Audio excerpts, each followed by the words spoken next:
নমস্কার বন্ধুরা, সুজাতার সাজগোজ চ্যানেলে আপনাদেরকে জানাই অনেক অনেক স্বাগত। আমি সুজাতা নিয়ে চলে এসেছি আজকে আবারও একটা ক্লে মেকিং ভিডিও। সামনে যেহেতু রথ, তাই জন্য রথ উপলক্ষে জগন্নাথ প্রভুর একটি জুয়েলারি আমি বানানোর চেষ্টা করেছি। প্রথমেই আমি এখানে হার্ডেনার আর রেজিন বেসটা নিয়ে নিয়েছি সম পরিমাণে এবং দুটিকে ভালো করে মিক্সড করে নিয়েছি। এবার মিক্সড করে নেওয়ার পর আমি কিছুটা পাউডার ইউজ করেছি এবং এই মিশ্রণটি ভালো করে বেলে নিচ্ছি যাতে সমান হয়ে যায়। তো ভালো করে সমান করে নেওয়ার পর এখানে আমি একটা বোতলের ঢাকনা নিয়েছি এবং যেটি দিয়ে আমি আমাদের বেসের সাইজটা মেনশন করছি। আপনারা আপনাদের ইচ্ছা মতো সাইজের এটি ইউজ করতে পারেন। তো আমার এই সাইজটাই ঠিক মনে হয়েছে, তাই জন্য আমি এটিকে বোতলের ঢাকনাতে দিয়ে বানিয়েছি। তো এরপর দেখুন আমি সাইডগুলো ভালো করে সমান করে দিচ্ছি একটা টুলস, এবং আমি আঙুলের সাহায্যে এটি বেশি করে করি যাতে সুন্দরভাবে সমান হয়ে যায়। আমি সাইডের অংশগুলো একটু উঁচু টাইপের রাখতে চেয়েছি, মাঝখানটা একটু নিচগুলো আমি এখানে ভালো করে দেখিয়ে দিচ্ছি। দেখুন সাইডগুলো সুন্দর ঢালু একটা শেপ তৈরি হয়েছে। এরপর আমি একটু ক্লে থেকে ছোট ছোট করে কিছু পিস কেটে নিচ্ছি, যেগুলি আমাদের পদ্ম ফুলের পাপড়ি হবে। এখানে আমি অনেকগুলি পিস কেটে নিয়েছি, যেগুলিকে আমি সমান সাইজ রাখার চেষ্টা করেছি। তো দেখতেই পাচ্ছেন এখানে আমি অনেকগুলো পিস কেটে নিয়েছি এবং এরপর এগুলোকে আমি পাপড়ির শেপ দেব। পাপড়ির শেপ দেওয়ার জন্য প্রথমে একটুখানি চ্যাপটা করে নিয়েছি এবং সামনের দিকটা একটু ছুচালো, পেছনের দিকটা একটু ছুচালো করে নিয়ে আমি এই বল টুলসটার সাহায্যে মাঝখানটা গর্ত মতো করে দিচ্ছি যাতে এটি পাপড়িটা সুন্দর দেখতে লাগে। আপনাদের কাছে যদি এই টুলসটা না থাকে আপনারা আঙুলের সাহায্যেও এটা করতে পারেন। তো একইভাবে দেখতেই পাচ্ছেন আমি সমস্ত যে ছোট ছোট বলগুলো কেটে রেখেছিলাম সেগুলি থেকে এক এক করে সমান সাইজের পাপড়িগুলিকে রাখার চেষ্টা করছি এবং সমস্ত বলগুলিকে আমি একইভাবে পাপড়ির শেপে তৈরি করে নিচ্ছি। এইভাবেই দেখুন আমি সমস্ত পাপড়িগুলিকে রেডি করে নিয়েছি এবং আমি চেষ্টা করেছি একই শেপের রাখার এবং একই সাইজের রাখার।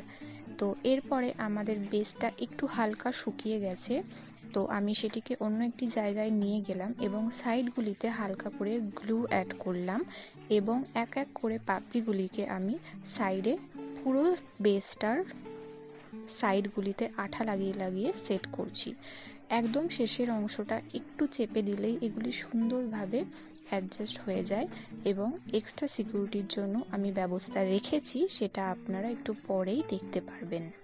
তো দেখুন আমি বেসটার সাইডগুলোতে অল্প অল্প করে একটু একটু করে গ্লু লাগাচ্ছি এবং একটি একটি করে পাপড়ি সেট করছি। কিভাবে করছি আমি এটিকে খুবই আস্তে আস্তে দেখিয়েছি, আপনারা আশা করছি বুঝতে পারবেন।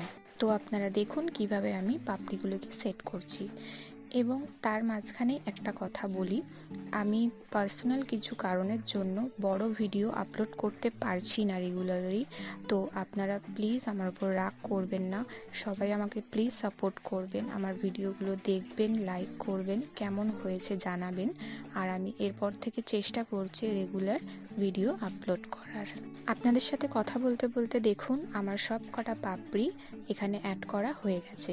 এরপর আমি কি করছি, পাপড়িগুলির মাথার অংশটা এই একটা লম্বা টুলস দিয়ে একটু একটু করে উঠিয়ে দেওয়ার চেষ্টা করছি। এতে কি হবে, ফুলের শেপটা দেখতে আরও বেশি সুন্দর লাগবে।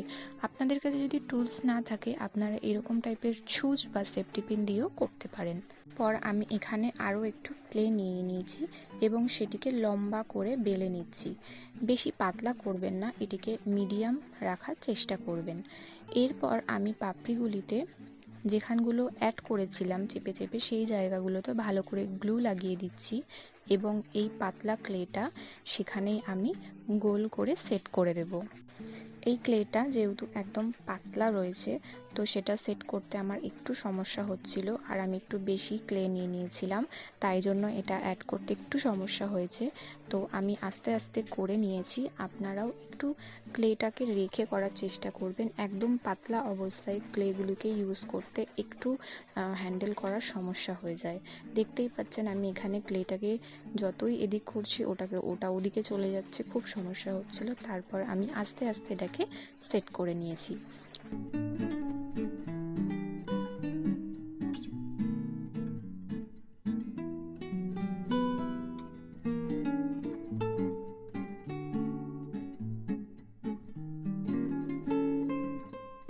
এবং দেখুন এটা একদম ঠিকঠাকভাবে সেট হয়ে গেছে।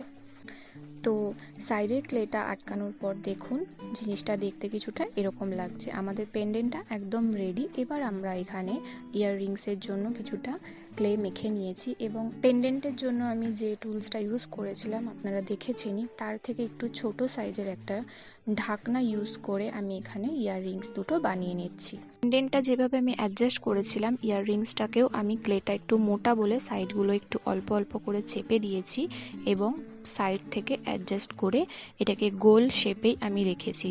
এবং সাইডে আমি একটা সরু করে বর্ডারও দিয়েছিলাম, কিন্তু সেই ভিডিওটা কোনোভাবে ক্যাপচার হয়নি।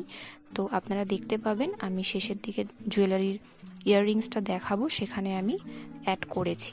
এরপর আমি আরও একটুখানি ক্লে মেখে নিয়েছি এবং পেন্ডেন্টার ব্যাক সাইডটায় যেখানে আমি পাপড়িগুলো অ্যাড করেছিলাম সেখানটায় প্রথমে একটু গ্লু লাগিয়ে নিলাম এবং ক্লে দিয়ে ভালো করে মিশিয়ে দিয়ে এটার পেছন দিকটাও আমি ভালো করে সেফটি করে নেব। এর ফলে আমাদের পেন্ডেন্টটা সামনের দিকটাও সেফটি থাকবে এবং পেছনের দিকটাও সেফ থাকবে।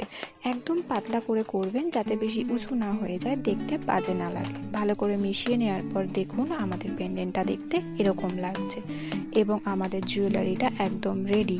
যেহেতু আমাদের জুয়েলারি পার্টটা অনেকটা বড় হয়ে গেছে, তো তার জন্য কালারিং পার্টটা আমি নেক্সট পার্টে দেবো। ততক্ষণের জন্য সাথে থাকবেন। Thank you.